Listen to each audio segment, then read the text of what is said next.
공과 방망이 대신 펜을 든 기자들의 날카로운 시선, 유쾌한 입담으로 지역사회 이슈를 날린다. 시사토크 견제구입니다. 지난 견제구 방송 때 2018년 5대 뉴스 그리고 올해 상반기 매우 월별로 좀 짚어봐야 할 그런 이슈들에 대해서 이야기를 나눠봤는데 사실 좀 일정이 정확하지 않거나 좀 월로 따지기에는 좀 애매한 그런 이슈들에 대해서는 이번 시간에 좀 다시 한번 짚어보는 걸로 해서 오늘 역시 2019년 올해 주목되는 점들을 이야기 나눠볼까 합니다. 자, 어떻게 세 분 준비되셨습니까? 네, 준비됐습니다. 네. 근데 아무래도 새해 첫날인데 새해 첫 회 방송인데 바로 본론으로 들어가기에는 좀 정이 없지 않겠습니까? 그래서 좀 서로에게 좀 덕담을 한마디씩 이렇게 해주는 시간 좀 가져보면 어떨까 이제 싶은데 먼저 정금 시장님부터 한번 해주시겠어요? 네. 새해 복들 많이 받으십시오. 고맙습니다. 새해 복 많이 받으십시오. 어쨌든 운외 창천이란 말이 있습니다. 운외, 푸른 바깥에 창천, 푸른 하늘이 있다. 올해 우리가 좀 경제적으로도 어렵고 힘든 것이 예상이 됩니다만 그 어려움을 잘 극복을 하면 정말 희망찬 푸른 하늘이 있다는 그런 뜻에서 운외 창천하시라는 말씀을 한번 드리고 싶습니다. 이와 더불어서 2019년도 올해가 행정수도 완성의 실질적인 완성의 해가 되었으면 좋겠습니다.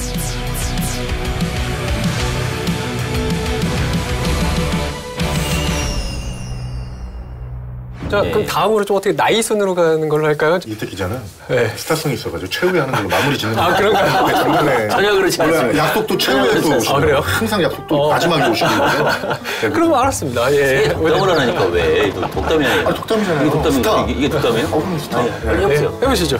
저는 이제 뭐 갑자기 여기 자리에 앉아서 생각이 났어요. 뭐 준비를 안 해왔습니다. 준비 안 해왔는데 어디서 그런 말씀들을 하더라고요. 저희 뭐 기운 있는 사람을 주변에 둬야지 성공할 수 있다는 그 말씀을 하시더라고요. 성공을 뭐 목표가 아니라 제가 이제 지난 방송 때 그 고기동 실장님한테 느낀 게 있어요. 방송이 피곤하지 않고 방송 끝내고 집에 돌아가는데 기운이 생기더라고요. 그래서 고맙습니다. 제가 이제 앞에 이제 마주보고 있었는데 저 눈을 바라보면서 기운을 좀 받는 것 같다는 생각이 들었어요. 그래서 정신도 맑아지고 우리 패널분들도 올 한 해 저 같은 이승동 같은 기운이 넘치는 우리 고기동 실장님 같은 기운이 넘치는 분들을 주변에 뒀으면 하는 바랍니다. 거기에 보태서 그 행정수도도 좋은 기운을 받아서 우리 역시. 좋은 기운 사람들과 함께해서 행정수도 완성이 될 수 있으면 좋겠습니다. 좋은 발언이네요. 네, 괜찮죠? 고맙습니다. 고맙습니다. 항상 클로징을, 항상 마지막을 장식하는. 제가 그 말씀드리고 싶은 것은 황금돼지의 의미를 좀 봤으면 좋겠어요. 이렇게 해석을 하더라고요.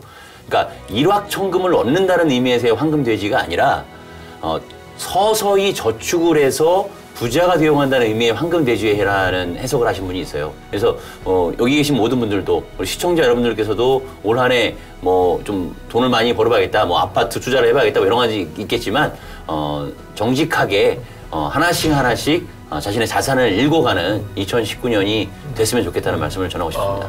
올 한 해 어쨌든 말씀하신 것처럼 뚜벅뚜벅 행정수도를 향해서 좀 걸어가는 한 해가 세종시도 되길 바라겠습니다. 네. 돈 많이 벌으라고 그러시죠? 아니 좀 안정된 경제를 좀 구축하자. 알겠습니다. 맨날 그렇게 쓰지만 말고 좀 저축을 하시래요. 이렇게 웃으면서 좋은 기운으로 다음 본론으로 넘어가 보도록 하겠습니다. 오늘의 주제는 2019년 세종시 미리 보는 한 이슈입니다. 개정이 이루어지면서 재정적인 면이나 행정적인 면에서 그 지원을 받을 수 있다면 더 속도를 낼 수 있는 2월 달 안에 만약에 종암운동장이든 세종청주고속도로가 반영이 되게 되면 이제 4월까지의 저희 역시 어쨌든 자치경찰법으로 해야 된다는 입장을 주장을 하고 있고 올해 어쨌든 5개 시도를 아마 지난 방송에서 1월부터 6월 달까지 좀 눈여겨봐야 될, 주목돼야 될 그런 점들을 살펴봤는데요. 월별로 좀 나누기도 애매하고 기간을 딱 정해서 하기 이제 그런 난감한 주제들에 대해서 오늘 상반기 그리고 하반기로 나눠서 좀 짚어보도록 할 텐데 가장 먼저 좀 어떤 이슈부터 상반기 좀 어떤 이슈부터 끌어오고 싶으세요? 재밌는 우스갯소리를 한번 들어가 볼게요. 손오공의 여의봉이다. 예. 그래서 세종시법 개정안 처리를 말씀드리고 싶은데요. 그래서 이제 세종시에서 제가 알기로는 뭐 시장님 앞에 계시지만 발의를 좀 준비하는 걸로 알고 있습니다. 그래서 2012년인가요? 13년인가? 뭐 선배 아시겠지만 같이 이제 취재를 했지만 한 차례 세종시법 개정을 추진을 했습니다. 그때 이제 이해찬 의원과 당시 이해찬 의원과 그리고 이완구 의원, 우리 충청권 뚝심 맹주 이완구 의원이 이제 그 전부 개정안 이해찬 의원이 발의했고요. 그리고 별도 발의로 해서 이한구 의원이 발의를 통해서 성과를 이뤄냈어요. 그렇죠. 그래서 가장 큰 성과가 국가책무 규정을 세종시법 개정안에 담았다는 거. 그 국가책무 규정이 지금은 뭐 이슈가 안 되고 있지만요. 국가가 세종시를 책임져라. 간단히 말하면 행정적 지원을 해줘라. 이런 뜻에서 우리가 세종시가 중앙정부를 상대로 목소리를 올릴 수 있는 이것 좀 해주세요. 그 명분을 만들었다는 거예요. 그런 것처럼 세종시법 개정이 처리가 엄청난 힘을 발휘할 수 있는 여지가 있습니다.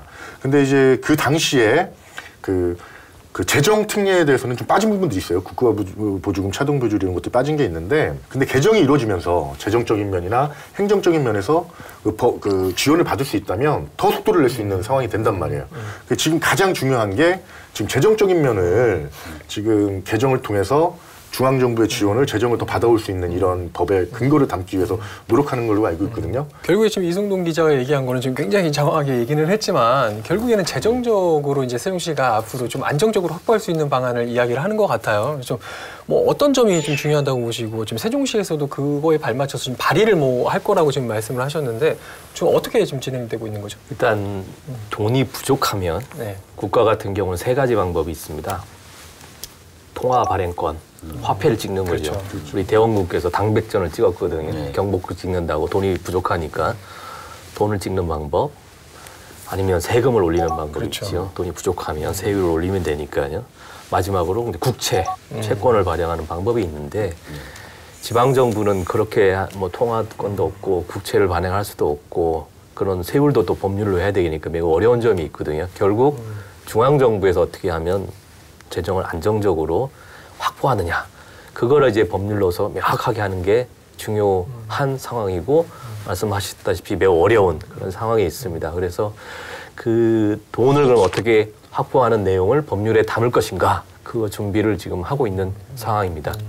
그 방법이나 아마 2가지 정도가 있을 것 같은데요. 제주도처럼 정률 몇 퍼센트, 1%, 2% 이렇게 딱 정하는 방법이 있고요. 아니면 또 부가적으로 뭘 좀 더 주는 방법, 이렇게 2가지 방법을 크게 고민하고 있습니다. 구체적으로는 상반기 중에 세종시법을 좀 발의하는 거를 좀 목표로 추진을 하고 있는 건가요? 그렇습니다. 지난 방송, 첫 방송에서 이제 이 주제를 조금 다뤘었는데 그때 이제 얘기 나눴던 것이 세종시 세수에 세금 아까 얘기하셨잖아요. 시장님도 세수의 40% 가까이를 아파트 취등록세로 충당하고 있는 현실인데 그게 2017년까지는 최소한 15,000세대가 공급이 됐었단 말이죠. 그렇죠. 근데 2018년 그리고 올해 들어서는 약 4,900세대 정도로 한 3분의 1로 줄어들면 이제 이게 한 2, 3년 후에 입주된다고 보면 한 2022년이나 이후부터는 아파트 취등록세가 확 줄어들게 된다는 거거든요.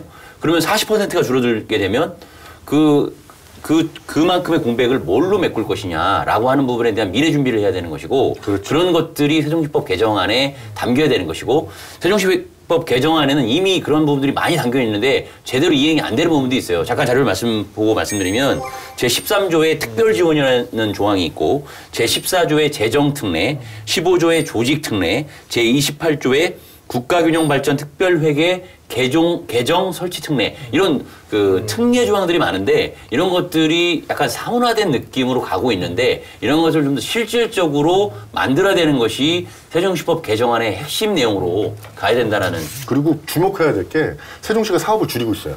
그러니까 이제 지금 부서별 요구 예산 이제 이제 올릴 때 예산을 배정할 때 부서별 요구 예산을 3천억 원이나 잘라버리고 줄여버렸단 말이에요. 그리고 내년에는 그 세종시 사업부서별로 해서 그 사업 구조 조정에 들어가요.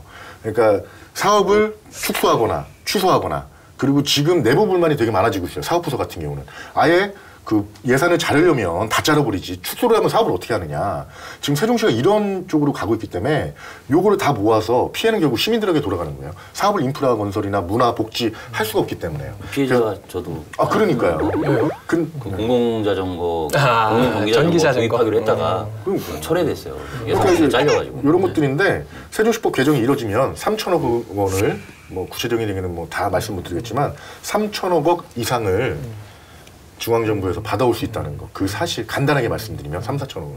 그러니까 그 문제가 다 해결되는 근데 거죠. 그게 실현 가능한 그 중앙정부에서 그렇게 이낙연 총리도 세종시는 더 이상 그 뭐 위를 바라보지 말고 내부 균형 발전이랑 주변 상생 발전에 더 신경 써라라는 취지의 발언을 좀 하고 국가 책무를 조금 뒤로 하려고 하는 그런 움직임인데 과연 그 정도의 예산을 중앙정부가 반영해 줄 수 있는 그런 분위기가 형성될 수 있는 상황인가요?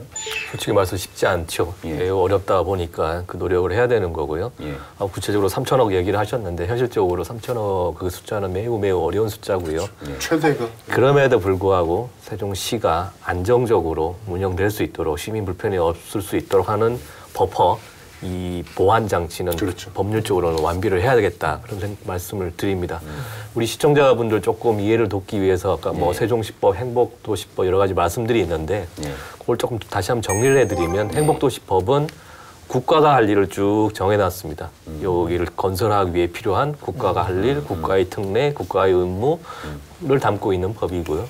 세종시법은 세종시가 탄생했고 세종시가 어떤 지원을 받는다든지 혹은 세종시가 어떤 기능과 역할을 할 것인가를 쭉 정리를 해놓은 법이라는 말씀을 좀 보완해서 말씀드리겠습니다. 특히나 이제 세종시법에 대해서 이야기를 나누고 있으니까 앞서서도 한 차례 이제 세종시법이 개정된 적이 있는데 그 당시에도 상당히 좀 우여곡절을 많이 겪은 끝에 이제 통과를 이제 시켰던 그런 부분이 있잖아요. 그렇죠. 뭐 이번에는 어떻게 보면 재정이 달려 있기 때문에 전국의 모든 지자체들이 가만히 있지 또 않을 수도 있다는 말씀이죠. 왜냐하면 또 국회의원들이 또 자기 지역구 예산을 챙기기 위해서 뭐 하다 보면 그 예산 쪼개지는 거는 또 싫어하는 뭐 당연히 그럴 테고 그래서 통과가 사실 쉽지만은 않을 것 같다는 생각이 드는데 그럼 두 기자분은 이번에 이 법의 통과 전망은 좀 어떻게 보고 계세요? 통과보다도 일단 발의가 중요해요. 네. 일단 발의를 해야지 통과가 되는 거기 때문에 그렇죠. 네. 지금 발의를 해도 빈 껍데기 법으로 발의하면 아무짝에 쓸모없다.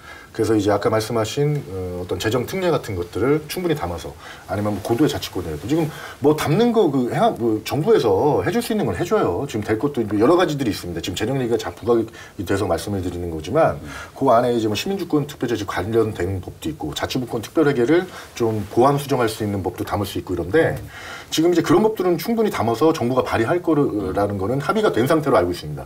그렇지만 이제 가장 중요한 거는 지금 지난 한 차례 그 개정 당시에도 그 재정 특례 부분 빠져버렸었어요. 국가보조금, 차등보조 이건 너무 민감한 부분이라서 지금 재정 문제가 지금 들어가지 않는다면 이걸 어느 점수를 몇 점을 줄까 이거는 의문이고요. 그래서 최소한의 재정 특례라도 보장될 수 있는 나중에 개정을 예고하더라도 어떤 그 법 요소를 담느냐 이 부분에 그리고 발의를 할 수 있느냐 발의 자체가 통과를 의미할 수 있습니다. 정부가 받아들였고 정부안으로 발의했을 때 정부가 수긍을 했고 또 의원들이 또 이해찬 의원이나 뭐 이런 분들이 계시기 때문에 대표가 계시기 때문에 발의가 중요합니다. 일단 재정안을 좀 확보할 수 있는 그런 개정안을 담아서 발의하는 것 자체가 굉장히 좀 의미가 있고 중요하다 이제 이런 말씀이신데 전국 17개 시도 모두 다 앓는 소리를 할 수밖에 없습니다. 예산을 따내기 위해서는 세종시도 그 부분에도 마찬가지인데 그것을 넘어설 수 있는 논리가 좀 필요할 것 같고요. 뭐 예를 들자면 지금 최근에 토론회에서 나왔던 것 중에 좀 되게 현실감 있게 제가 들렸던 건 뭐냐면 이거는 뭐 그 세종시법하고 관련이 없을 수도 있어요. 행복도시 특별법하고 이제 획득회계랑 관련이 있는 건데 국립세종도서관이라는 상징적인 국립도서관의 규모가 서울시의 구립도서관보다도 못하다라고 하는 그런 지적을 어느 한 교수가 얘기하시면서 그만큼의 국가재정이 효율적으로 세종시가 올곧이 성장하는 데 있어서 제대로 된 투입이 되지 않고 있다라고 얘기를 했었고 그리고 세종시가 전체적으로 많이 사업들이 지연되고 있고 그리고 아까 말씀드렸듯이 전국 16개 시도와 다르게 아파트 취등록세에 너무 많은 세수를 의존하고 있는 기형적인 구조에 대한 이해 이런 것들 여러 가지 부분들을 다른 시도와 좀 차별화하게 된 논리를 개발해서 그렇죠. 설득을 시킨다고 하면 세종시법 개정안은 순항을 할 것이고 그런 게 아니라 우리도 좀 더 줘. 우리는 세종 특별시니까 더 줘. 이런 그런 단순 물론 그렇게 접근하지는 않겠죠. 근데 이제 그런 부분들을 좀 잘 개발해서 한다면 이번에도 뭐 3천억 원까지는 아니어도 그에 상응하는 소기의 성과는 거두는데 한번 진일보할 수 있지 않을까라는 생각입니다. 황금돼지니까요. 네. 그리고 여기서 살펴볼게요. 제주도 같은 경우는 3%잖아요. 1조 2천억을 가져가잖아요. 그래서 저희는 그만큼은 요구하는 건 아니잖아요. 최소한 0.5%라도 지금 0.08% 정도 되거든요. 0.5% 정도만 해도 해도 2천억이 되고 그러면 0.2% 3%만 해도 그 말씀하신 게 그건데 사실 제주도만큼은 아니에요. 제주도가 1조 2천억인데요. 예. 아무튼 뭐 그런 점에 있어서는 꼭 최대한 좀 올릴 수 있도록 나름 애를 많이 쓰셔야 될 것 같고. 많이 쓰고. 아 그래요? 네, 잘하고 있습니다. 그리고 좋은 기운을 하나 더 소개하자면 2007년 행복도시가 착공됐던 2007년이 황금돼지해였고 2019년이 또 황금돼지해입니다. 그래서 그 기운이 그러니까 끼워 맞추는 거를 참 잘하시는 이렇게 그런 거 어떻게 하는 거예요? 네? 그 연구가 황금돼지를 하다 보니까 연결이 딱 되더라고요. 착공하고 딱 연결이 돼서. 그래서 기운이 아까 기운 얘기를 했기 때문에 갑자기 또 기운이 떠오르는 실장님 기운 얘기했잖아요. 선배는 좀 신비해. 근데 제가 이제 문득 여기서 하나 좀 궁금한 것이 앞서서 이제 행복도시법과 세종시법의 차이점을 약간 좀 설명을 해주셨는데 사실 요즘에 이 두 가지 법을 좀 통합한 법안을 새로 먼저 만들어야 되는 거 아니냐, 네. 통합법을 좀 만들어야 되는 거 아니냐 이런 이야기도 나오는데 그런 필요성에 대해서는 세종시에서 좀 공감은 하나요? 뭐 결국 세종시와 행복청이 이제 어떻게 보면 운명 공동체거든요. 함께 가는 건데 이게 이 법을 행복도시 법에는 아까 말씀드렸다시피 국가에 대한 책임, 권한, 기능 등이 쭉 있는데 그것을 약화시킨 상태에서 통합되면 그것은 바람직하지 않다고 보고요. 그것이 확고한 국가의 역할이 명확한 상태에서 통합이 되는 것은 괜찮겠으나 없애는 것은 조금 너무 성급한 생각은 조금 든다는 생각을 갖고 있고요. 순망치안이라는 게 제가 갑자기 또 생각이 나네요. 행복청이 또 그런 역할을 하고 있어서 행복청이 없다면 세종시청 입장에서는 매우 좀 부담스러운 국가를 직접 상대해야 되는 어려움이 좀 있을 것 같습니다. 그쪽 면으로 말씀을 하시는데 대통령이 이제 개헌안 발의하셨잖아요. 개헌안을 내셨잖아요.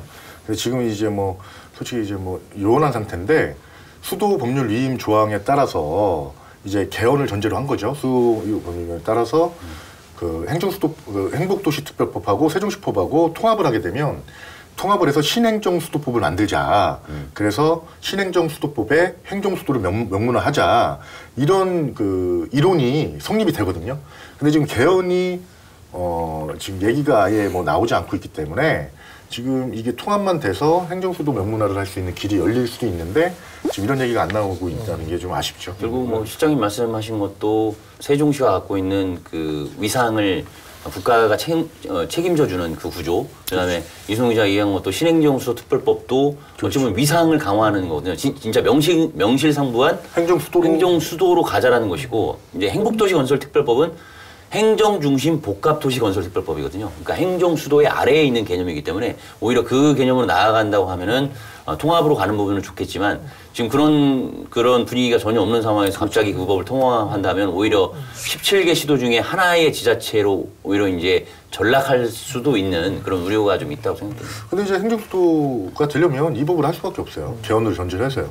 근데 뭐 어쨌거나 뭐 일단은 그 중심에 세종시가 있다는 거.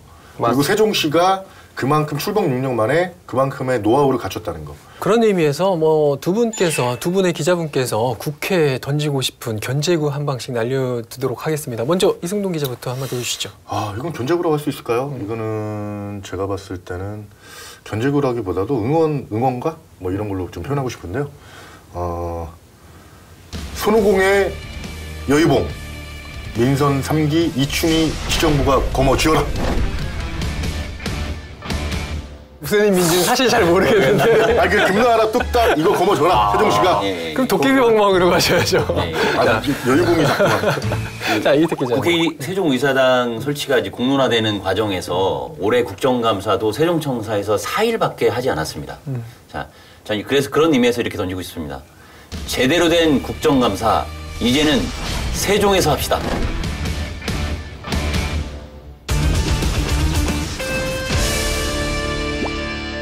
이리 보는 2019년 뉴스 그 상반기에 못다한 이야기를 지금 이야기 나누고 있는데 다음은 한번 종합운동장 얘기에 대해서 좀 얘기를 나눠보면 좀 어떨까 싶은데 체육인들의 워낙 큰 바람이잖아요. 그래서 세종시는 아직까지 좀 각종 국제 또 국내에서 큰 경기도 지금 치를 수 있는 그런 경기장이 없는 이제 그런 실정인데 올해 상반기 정도면은 그게 좀 구체화될 수도 있다는 소식이 들려오는데 어떤 소식이죠? 종합운동장의 사실 그 마스터 플랜은 2013년에 한번 제시된 바가 있었고요. 그래서 주경기장, 보조경기장, 실내 체육관에서 다른 16개 시도랑 이제 비슷한 어떤 그 규모나 성격의 종합운동장, 전국 체육대회를 유치할 수 있고, 때로는 전 시민들이 하나 되는 시민체전 이런 것들도 할 수 있는 그런 공간으로 기획이 됐었는데요. 근데 그게 원래는 2017년 정도에는 착공이 됐어야지 맞는 사업이었는데 이 종합운동장 사업을 국가, 행복도시건설청 예산으로 부담할 것이냐 아니면 세종시의 예산으로 부담하는 것이 맞느냐를 가지고 갑론을박이 있다 보니까 지금까지 이렇게 이르렀고요. 지난해에 다행스럽게도 다시금 마스터 플랜을 다시 한번 짜보자. 규모가 너무 크다고 하면은 좀 줄이고, 성격이 좀 안 맞다고 하면은 좀 바꾸자라는 의미에서 용역이 시작이 돼서 4월이면은 용역 마스터 플랜이 다시 제시가 됩니다. 그래서 그 마스터 플랜이 제시된 것이 어떻게 방향이 제시되냐에 따라서 종합운동장의 미래가 한번 엿볼 수 있는 시기가 될 것 같습니다. 앞서 잠깐 이야기를 나눴지만 이걸 과연 재정을 국비로 할 것이냐 또 시비로 해야 되느냐 이런 거 가지고 굉장히 좀 많은 소모적인 논쟁도 많았고 시기도 많이 흘렀거든요. 그 종합운동장이라는 게 결국 시민의 자존심, 자부심, 자존심 아니겠습니까? 예. 근데 결국은 근데 돈 문제가 결국은 그렇죠. 재정 아쉽죠. 돈을 누가 부담할 것인지 4천억 원대 4천억 원대가 예상이 되고 있습니다. 그래서 이 돈을 국가가 다 낼 것인지 지방정부가 일부 부담을 할 것인지 일부 부담을 하면 얼마만큼 할 것인지 그 논의가 현재 정리가 안 된 거고요. 그 논의가 좀 정리가 돼야 구체화가 될 수 있을 것 같고 한 2025년 전까지는 우리가 대평동에 근사한 정말 멋있는 운동장을 가져야 되지 않을까 그렇게 생각을 하고 있습니다. 제가 알기로는 부지매입비를 이제 세종시가 부담하는 걸로 어떻게 보면 양보한 거 한 발 물러선 거죠. 그 심정적으로는 이제 국가에서 좀 해줘야 되는 거 아니냐. 아까 말씀하신 시설 관리 문제로. 근데 이제 부지매입비를 세종시가 이제 조금 떠안는 식으로 된 걸로 좀 절충안이 된 거 아닌가요? 일부 시가 좀 부담을 해야 되지 않느냐는 게 그것도 2천억 정도 되는 거예요. 그거는 일단 줄여보려고 애를 쓰고 있습니다. 그 부분은 2천억이면 적지 않은 금액이거든요. 그럼요. 한 해 지금 취득록세가 지금 4천억 이 정도 얘기 나오고 있는 상황에서 그 절반을 뚝 떼줘야 되는 상황이면 부담이 되죠. 어쨌든 예산 부담 주체도 부담 주체인데 근데 이게 지금 최근에 어떻게 전개되는지 좀 궁금한 부분이 있는데요. 그 2025년 아까 중앙운동장 건립 목표가 2025년이잖아요. 그때 이제 하계 유니버시아드 대회를 개최랑 맞물려서 종합운동장을 그때 건립하면 세종시가 중심이 돼서 충남북 대전까지 해서 그 대회를 유치하면 종합운동장이 딱 그 탄생했을 시기에 신호 효과를 낼 수 있다라는 부분에서 이제 검토했던 건데 그게 좀 무산된 상황으로 가는 건가요? 무산됐다기보다는 그런 논의가 있었고요. 예. 그래도 어쨌든 2025년 유니버시아드를 하기에 너무 촉박하다. 그런 문광부 쪽에 의견이 있었던 것 같고 그거보다는 오히려 파급 효과가 큰 2030년 아시안 게임을 하는 것이 어떻겠느냐. 정권이 함께 그런 일단 제안을 문광부 쪽에서 지금 하고 있는 것 같습니다. 2030년에 아시안 게임을 하고 우리가 2032년에 서울 올림픽이 또 계획을 하고 있습니다.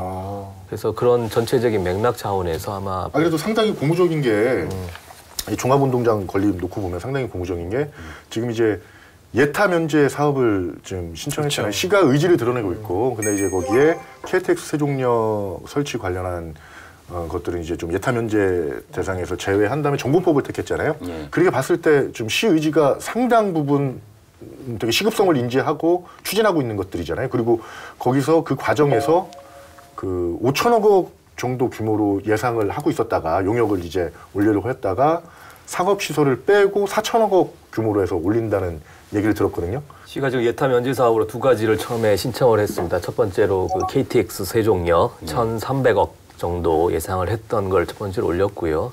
세종 청주 고속도로 그 한 8천억 정도 저희가 예상을 했었습니다.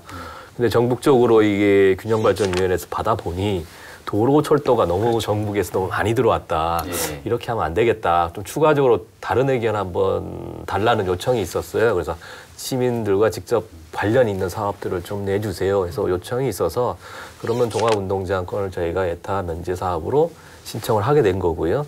말씀하셨다시피 한 4천억 정도 소요될 것으로 지금 저희는 보고 있습니다. 정부의 예비 타당성 검토 대상 면제가 사실은 아까 이제 언급을 좀 못했는데 1, 2월 사이에 이제 국가균형발전위원회인가요? 거기서 이제 발표하게 될 텐데, 그러니까 종합운동장이 1순위로 제출이 된 거고. 순위는 없고요. 순위는 아닌가요? 추가로 제출한 거죠. 그러면 네. 어쨌든 세종 청주고속도로랑 종합운동장이 이제 된 거고, 그게 2월달 안에 만약에 종합운동장이든 세종 청주고속도로가 반영이 되게 되면 이제 4월까지의 그 마스터 플랜 용역은 사실은 뭐 어찌 보면은 더 탄력을 받을 수 있게 되는 거잖아요. 네. 그 마스터 플랜대로 좀 더 빨리 추진할 수 있게 되는 것이고, 근데 만약에 반영이 안 되면 4월 이후에 그 다시 또 정부의 예비 타당성 검토 사업으로 올려야 되는 그런 상황이 가능해서, 그렇게 되면은 2025년까지 목표 시기를 맞추기는 조금 더 빡빡해지는 상황이 되는 거죠.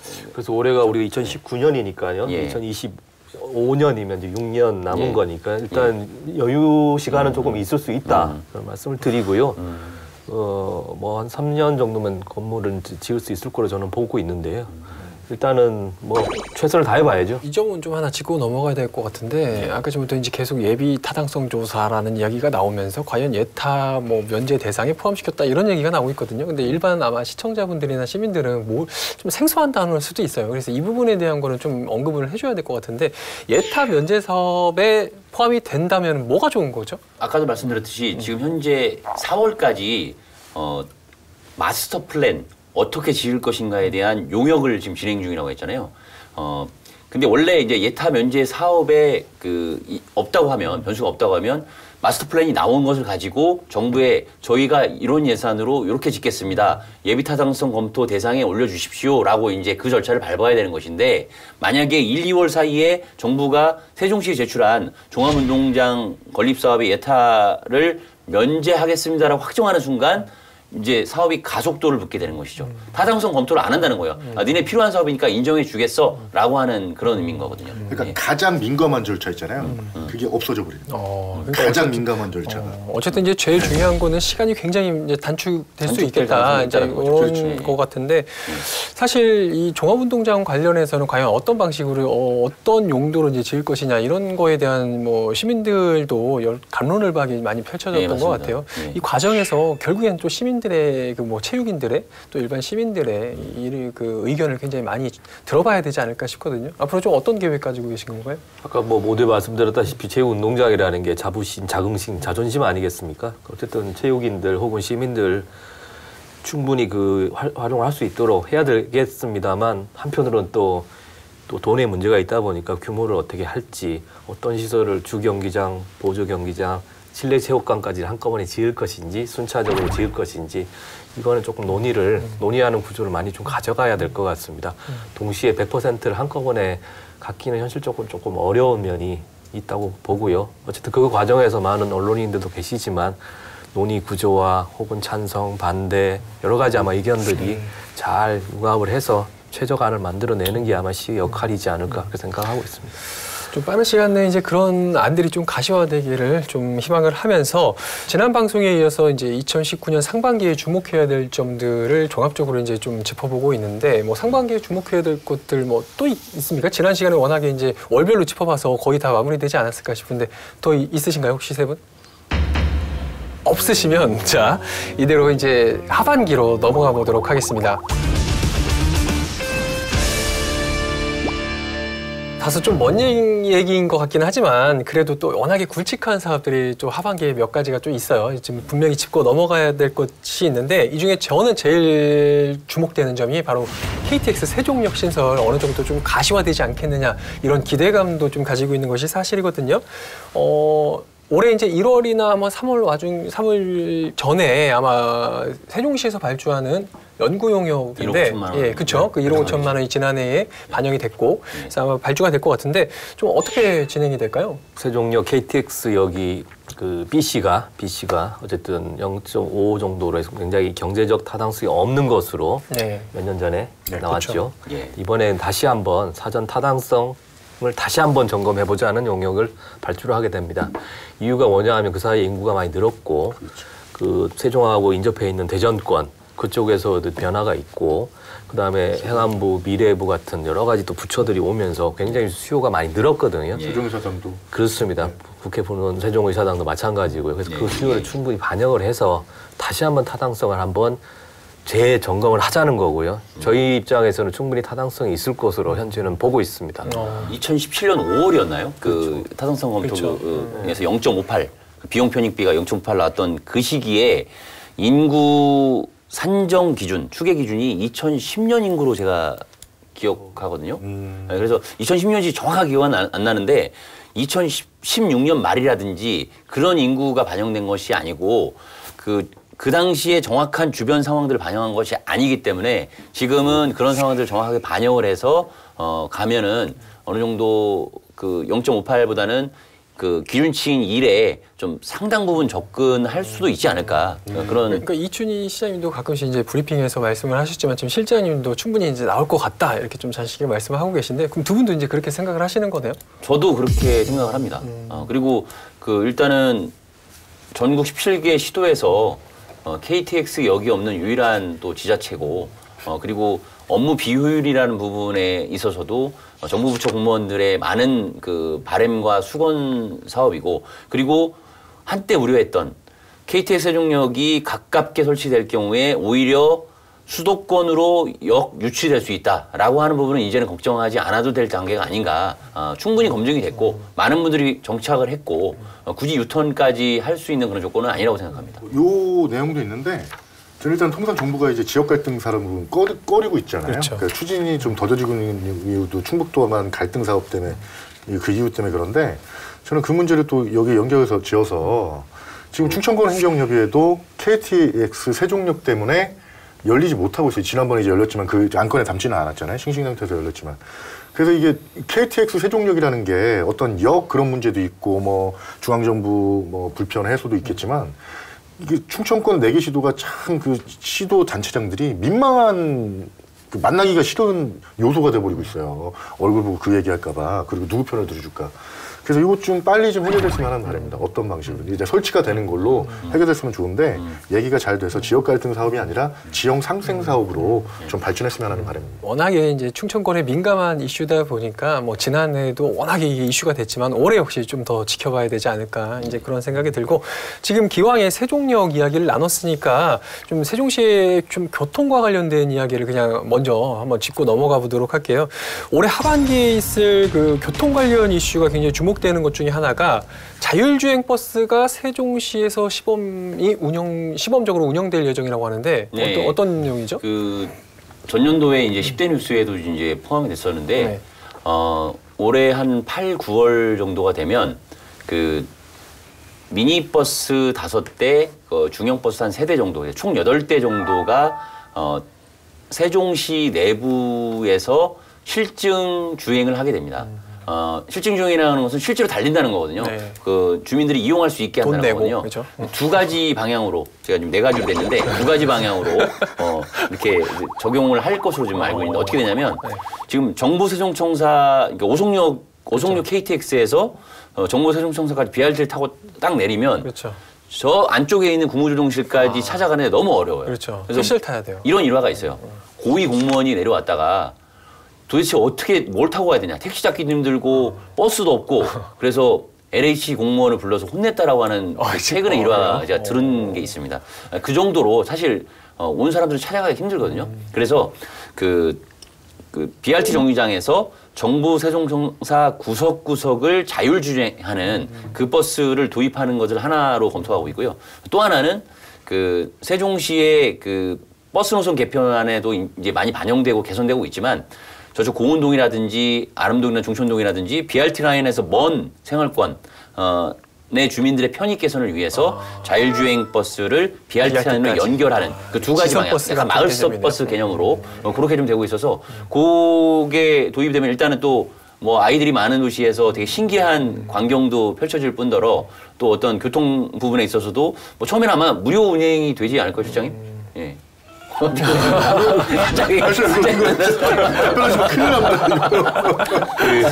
어쨌든 실증이라는 게 어쨌든 실제로 한번 테스트를 해보는 거잖아요. 예. 저 기자님 말씀처럼 거기 굉장히 좀 장밋빛 예, 좀 예. 비전에 가까운데 거기까지 기술적으로 가는데 조금 시간은 조금 걸릴 것 같고요. 예, 예. 일단 우선적으로는 우리 BRT가 동그랗게 돼 있으니 미개통 구간이 있어요. 거기에 일단 한번 사람이 없는 곳에서 예. 자율주행 버스를 한번 돌려보고 예. 거기에 충분히 안정성이 검토가 되면 전체적으로는 밤에 굉장히 늦은 밤에 차들이 별로 없는 상태에서 한번 돌려보고 그렇게 하면서 점차 아마 실증을 해서 데이터를 쌓아서 오픈을 해야 될 것 같아요. 아직은 말 그대로 실증하는 것 자체가 지금 테스트이기 때문에 안전이 가장 먼저 확보가 된 다음에 논의를 해야 되지 않을까 그렇게 생각을 하고 있고 말씀하셨던 얘기들은 그럼에도 불구하고 조만간 실현되지 않을까 저는 네. 그렇게 보고 있습니다. 그게 이제 제가 듣기로는 네. 그 이 안전이라고 하는 것은 자율주행이 사실은 그 운전자가 없이 운행되는 게 원래 개념인데 그 올해 하반기에 그 실증할 때는 탑승한 조건 하에서 네. 간다고 해서 안전 부분은 어느 정도 좀 우려를 안 해도 되지 않을까라는 생각도 자율주행으로 치면 레벨이 있는데 레벨 3 정도 네. 아마 수준이 될 것 같고 레벨 5라는 게 어쨌든 최상인데 아예 운전수가 없고 운전석도 없는 상태가 예. 레벨 5 단계인데요. 그건 아마 2030년 정도를 예상을 하고 있더라고요. 바로 앞이네요. 네, 그렇죠. 이제 11년 후면 그렇죠. 가능한 시점이라 일단 레벨 3 정도 수준에서 테스트가 될 것 같아요. 저 어릴 때는 사실 이런 거를 영화나 이런 데서 봐오던 것이 이제 현실이 정말 되는 그런 시대인 것 같은데 예, 그런 점이 있어서 특히 세종시는 굉장히 혜택받은 도시이기도 하지만 이런 거를 세종시에서 실증을 할 수 있을 만한 또 그런 뭔가 이점이 있으니까 세종시가 시범도시로 선정이 된 거 아니겠어요? 좀 어떤 이점이 있다고 보세요? 사실상 뭐 우리나라 국내에서 보면 후발주자이긴 해요. 그 서울, 뭐 화성, 대구, 판교, 경기도 판교 요런 데서 시행하고 있지만 이제 후발주자인데 지금 국내 최고의 교통 인프라를 갖추고 있다는 게 좀 주목할 만하고요. 거기서 이제 그 잘 갖춰진 BRT 도로, 그 도로 여건이 확보되어 있기 때문에 좀 그런 것들을 좀 이렇게 좀 장점으로 이점으로 볼 수가 있습니다. 또 전국 최초로 속도 제한 50km 구간으로 설정을 했고 그래서 좀 안전도시를 좀 지향을 하고 있고 자율주행 또 버스 자체가 또 고속형은 아니잖아요.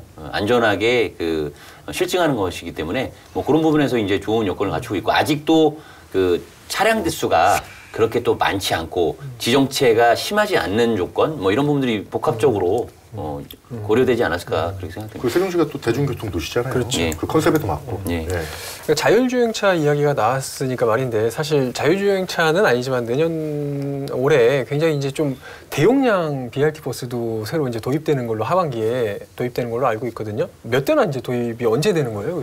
많은 시민들이 궁금해하시더라고요. 4대가 예정돼 있고요. 그다음에 2022년까지 총 12대 멋있는 버스가 기다리고 있습니다. 꼭 한번 타보시기 바랍니다. 굉장히 많이 기대하고 있는 것 같아요. 저는 이제 바이모달 트램을 사실 그 한번 많이 타봤거든요. 많이 타봤고 약간 지하철 개념에 가장 어울리는 모델이라고 생각했는데 그게 고장이 잦고 또 사고도 나오고 그래서 좀 아쉬웠고 올해 다시 도입된다 하더라도 저는 100인승 이상이었으면 좋겠어요. 그러면 사람들이 되게 신기해하고 아 세종시 진짜 대중교통 중심 도시다라는 느낌이 딱 들게 만들거든요. 딱 오자마자. 근데 지금 BRT 40인승 그 중앙색 버스가 다니면은 이게 뭐 중앙에 차로는 있는데 뭐 버스는 별반 다른 게 없네 뭐 이런 느낌이어서 뭐 그런 부분에 있어서의 어떤 상징성 랜드마크라는 부분으로서 되게 중요한 요소로 좀 생각하고 있어요. 아무튼 그래서 올해 10월 이후에는 세종시에서 아마 특별한 그런 버스들을 많이 볼 수 있지 않을까. 자율주행 버스 또 그리고 대용량 이런 BRT 버스 같은 거를 볼 수 있을 테니까 아마 시민들이나 좀 관광객들께서도 이용하고 또 눈으로 보는데도 굉장히 좀 뭐 좋은 점이 있지 않을까 그런 생각이 들고요. 9월에 하나 빠진 게 있어요. 네. 잠깐만 어떤 게 있죠? 그 아동수당이 그 중요한 부분이에요. 아동수당이 9월부터는 원래는 0세부터 5세까지였는데 7세 미만으로 이렇게 확대가 됩니다. 그래서 월 10만 원 나가는 거 있잖아요. 네. 네, 그래서 중요한 의미가 이제 이승훈 기자 결혼해서 아이를 낳으면 7년 동안 아동수당을 받을 수 있다는 좋으시겠어요. 거. 네. 그거는 전 딱 한 달 받더라고요. 한 달. 한 달. 아무튼 이렇게 해서 이제 그 교통적인 부분을 이야기를 나눠봤는데 좀 한번 이제 하반기에 좀 문화적인 부분을 한번 더 짚어보면 어떨까 싶은데 제가 눈여겨보는 것은 그 산타 체칠리아 음악원이 지금 원래 하반기에 계획이 돼 있었잖아요. 다소 뭐 늦춰질 수 있다라는 이런 보도도 일부 나오고는 있는데 아무튼 어떤 음악원인지 시민들께서 궁금해하실 것도 같고 굉장히 기대는 되거든요. 어떤 거죠? 뭐 이탈리아 산타 체칠리아 음악원 이제 분교인데요. 분교는 이제 이탈리아에 있는 것이고 이제 가장 이제 주목되는 것은 그 옛날 그 조수미 씨 유명한 성악가 조수미 씨가 불렀던 노래 뭐였죠? 뭐였죠? 내 삶이다. 그렇죠. 그 있잖아요. 드라마 영화인가요? 네. 명성황후. 네, 명성황후. 예. 그분이 거기 출신이세요. 아, 조수미. 그러니까 조수미 씨라고 누구든 다 알아요. 아, 그런가요? 네, 아무튼 어쨌든, 예. 거기 출신이시고 세계적인 여러 가지 성악가. 세계적인 그 음악가들이 많이 배출된 곳이에요. 그래서 그런 기대감이 좀 있는데 분교라는 성격으로 어쨌든 그 올해 9월, 10월로 예고돼 있고 행복청 이제 연기된다는 얘기가 있었는데 행복청이 다시 한번 사실 확인을 해보니까 연기되지는 않는다. 본인들이 어째 정책 책임을 짓고 있기 때문에 정상대로 간다라고 이제 공언을 했기 때문에 그걸 한번 믿어봐야 될 것 같고요. 그래서 분교가 어쨌든 그 국립세종도서관 앞이에요. 맞은편에 네. 지금 그 공사 한창인데 그 건물에 들어서거든요. 그 건물 문화재단하고 아마 들어설 예정인데 그게 들어서면은 거기에서 새로운 인재들이 발굴되고 그런 기대감들이 있는데 실제가 어떻게 될지는 한번 그거는 개교가 된 이후에 한번 따져봐야 될 것 같습니다. 그 음악원과의 또 이런 신뢰 문제이기 때문에 진짜 그 처음에 서로 이제 약속했던 그런 시간은 되도록이면 맞추는 것이 당연히 맞는 것이 아닌가라는 생각이 드는데 세종시에서도 좀 그거와 관련돼서 좀 기대되는 점들이 또 있을까요? 올해 9월에 개교를 한다는 큰 목표는 다들 공감을 하고 있고요. 여기에 따른 또 절차들이 조금 있어요. 교육부 승인도 받아야 되고 그런 행정적인 절차도 있고 또 오는 거에 대한 아까 뭐 그 건물 얘기를 했습니다만 리모델링을 좀 해야 되는 부분, 그 학교 용지로 쓸 수 있게끔 리모델링을 좀 해줘야 되는 부분이 있고요. 아까 그 위치에 있다가 궁극적으로는 우리 4-2 생활권의 공동 캠퍼스 쪽으로 학교는 아마 옮기게 될 겁니다. 그래서 한 3-4년간 쓰게 될 공간을 저희가 시청 차원에서 좀 지원을 해줘야 되는 부분이 있어서 어쨌든 9월 개교를 목표로 지금 잘 진행되고 있다는 말씀을 드리겠습니다. 현재는 좀 부정적인 입장 아니신가요? 아유, 부정적인 것보다도 우려스러운 건데 일단 이제 분원이잖아요. 그 이제 분원과의 관계 형성, 그게 어떻게 되시나요? 이 분원에서 학위를 받거나 뭐 어떤 수료증을 받는다면 본원에서의 그런 효력을 본원에서 받은 것과 같이 효력을 발휘할 수 있는지 여부도 따져봐야 되지 않을까 하는 생각이 들어서 한번 그것도 짚고 넘어가야 될 문제가 아니에요. 그리고 또 하나는 우리 세종예고가 있잖아요. 그렇죠. 그래서 이제 세종예고나 아니면 뭐 더 나아가서는 뭐 충북예고, 대전예고 친구들까지 이 음악원 연계해서 어떤 부분들을 뭐 교육을 시키던지 아니면 혜택이라고까지보다도 뭐 그런 상황들이 좀 좋은 상황들이 연출이 될 수 있을지 그런 것도 한번 짚고 넘어가야 되지 않을까 하는 생각이 있습니다. 예. 아무튼 이게 뭐 그냥 단순 분원 개념에서 지나서 나중에 뭐 4-2 생활권의 이제 대학 부지로도 이제 갈 수 있다라는 이야기를 하셨으니까 향후에는 정말 이게 우리나라에서도 특히 세종시에서도 자리 잡아서 많은 음악인들을 이렇게 가꾸는 메카가 좀 될 수 있었으면 하는 그런 바람을 좀 가져보고요. 자, 사실 이 주제까지도 좀 갈 수 있을까? 워낙에 이제 시간이 촉박하고 많은 이야기들을 나눠야 되니까 좀 우려가 됐었는데 좀 마지막으로 이제 12월 중에 뭐 지난 회에서 잠깐 언급은 했었죠. 저 자치경찰제가 이제 시범 도입돼서 운영이 될 예정이거든요. 앞서 이제 잠깐 언급은 했었지만 자치경찰제 어떻게 이제 시행되는지 뭐 어떤 내용인지 다시 한 번만 짚어주시죠. 지금 저는 강력하게 말하면 호송세를 보내고 있다. 그래서 이제 지금 세종시는 미리 3-4년 전부터 준비를 해왔고, 그리고 문재인 정부 들어서 지금 시범도시로 선정됐고, 근데 이제 정부의 가이드라인이 나오지 않고 있기 때문에 준비를 TF팀까지 만들어 놓고 지금 뭐 하나 지금 추진하는 게 없어요. 그래서 거기서 또 중앙정부와 지자체 간 또 예산 부담 이런 것도 안 나와 있고, 수사권을 갖느냐 안 갖느냐 이것도 안 나와 있고, 아주 확실하게. 근데 수사권을 주는 걸로 좀 얘기가 되는 걸로 알고 있는데요. 근데 그 중심에는 법근거 마련이 있어요. 왜냐면 이제 자치경찰제를 시범 도입하고 시행을 하려면 법근거가 분명히 있어야 되는데 분명히 경찰 측은 또 경찰법에 담자. 그리고 지금 뭐 이제 그 시도지사협의회 측은 지방자치법에 담자. 근데 가장 이상적인 시나리오는 제정을 하는 게 가장 좋은 시나리오거든요. 새로운 법을요. 자치경찰법을. 근데 만약에 국가 경찰법에 담기게 되면 지금 종속화가 형성이 될 수 있어요. 만약에 이제 우리가 지방자치단체에서 자치경찰이 뭐 관련법을 수정하거나 이럴 때 경찰 측에 좀 지휘를 받을 수도 있고 뭐 그런 문제들이 있기 때문에 지금 법근거를 제대로 마련을 하고, 첫째 법근거를 잘 마련하고, 그리고 수사권을 거머쥐느냐, 그 두 가지의 지금 쟁점을 갖고 풀어나가야 되는데요. 지금 이제 그런 것들이 결론 안 지어져 있고, 뭐 행안부나 경찰청이 주도하고 있는데요. 아무런 답이 없기 때문에 지금 세종시는 지금 기다리고 있는, 허송세월 보내고 있는 입장. 군 생활을 의경에서 한 입장에서 어떻게 가야 된다고 보세요? 저는 의경은 시민 봉사 차원에서 했기 때문에요. 저는 경찰에 뭐 권력을 갖고 있다 이런 게 아니라 봉사 차원에서 제 부모님이 다리 뻗고 쭉 주무시라 이런 뜻에서 했기 때문에요. 저는 자치경찰법 제정으로 하는 게 그 취지에 맞지 않느냐, 취지에 맞지 않느냐 해서 그쪽으로 좀 생각을 갖고 있는데요. 상황을 봐야죠. 좀 뭐 두 가지 정도 지적을 해주셨는데 행정안전부하고 잘 협의는 되고 있는 거죠. 올 연말까지 좀 출범을 하는 거는 맞다고 보십니까? 그거를 목표로 지금 하고 있고요. 저희 역시 어쨌든 자치경찰법으로 해야 된다는 입장을 주장을 하고 있고 올해 어쨌든 5개 시도를 아마 시범적으로 하겠다는 발표가 있었습니다. 제주, 서울, 세종, 나머지 2개는 아마 공모를 받아서 희망하는 시도를 주겠다. 이런 상황인데 어떻게든 어쨌든 말을 했으니 올해 안에는 어떤 식으로든 간에 출범을 해야 되지 않을까 그렇게 생각을 하고 있습니다. 그 3월에 그 세종경찰청이 신설이 돼서 이 지역사회에서 어떻게 시 정부랑 유기적으로 이런 조화를 이뤄가는 것들이 좀 모습이 구현이 되면서 아마 또 방안들이 좀 더 구체화되지 않을까. 지금은 그냥 경찰서로 존재하고 있는 상황에서 좀 가늠하기가 좀 어려운 부분도 세종시만 놓고 봤을 때 좀 그런 부분이 좀 있는 것 같아서 방향성은 나오지 않을까. 아무튼 뭐 좀 시민들에게 보다 나은 좀 그런 치안 서비스를 제공하기 위해서 이제 하는 그런 자치경찰제이만큼 오히려 치안에 구멍이 생겨서는 안 되겠다. 그래서 논의 과정에서 그런 부분들은 꼼꼼히 챙겨야겠다라는 그런 생각이 들고, 자, 시간이 이제 어느 정도 마칠 시간이 이제 거의 다 돼가는데 2회에 걸쳐서 실장님이 지금 출연을 해주고 계세요. 굉장히 바쁘실 텐데 시간 내주셔서 감사드리고, 저희는 고마운데 괜찮으시겠어요? 그래서 불러봐 주세요. 어떠셨어요? 주변의 뭐 반응이라든가 아니면 좀 어떠셨는지. 개인적으로 참 재밌었습니다. 유쾌하고 즐겁고 행복한 경험이었습니다. 두 분 다 같이 해보시니까 재미있으셨죠? 저희가 이제 외부로 봤을 때도 브레인이라고 생각을 했거든요. 기획이라는 파트의 핵심 컨트롤 타워 역할이 기획조정실이고 거기에 실장님을 맡고 계시고 검증도 되셨고 역시나 되게 거침없는 멘트 그리고 명쾌한 해석 그렇죠. 많은 도움이 됐고 아마 시민 여러분들께서도 많은 정보와 그리고 세종시 미래상에 대해서 이해할 수 있었던 시간이 되지 않았을까. 저는 뭐 드라마 같은데 보면 실장 나오면 실장님 나오면 그냥 무리만 실장님 뭐라 그럴까요? 후계자 그렇죠.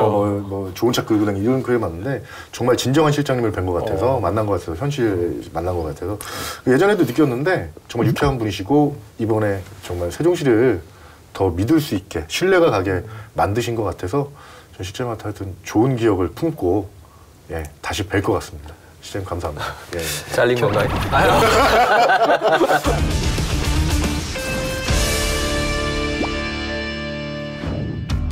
네, 2주에 걸쳐서 올해 세종시에서 주목해야 할 뉴스를 전해드렸는데요. 다소 뒤죽박죽이었지만 그래도 단 한 가지라도 유익한 정보를 얻으셨기를 바라면서 이만 물러가도록 하겠습니다.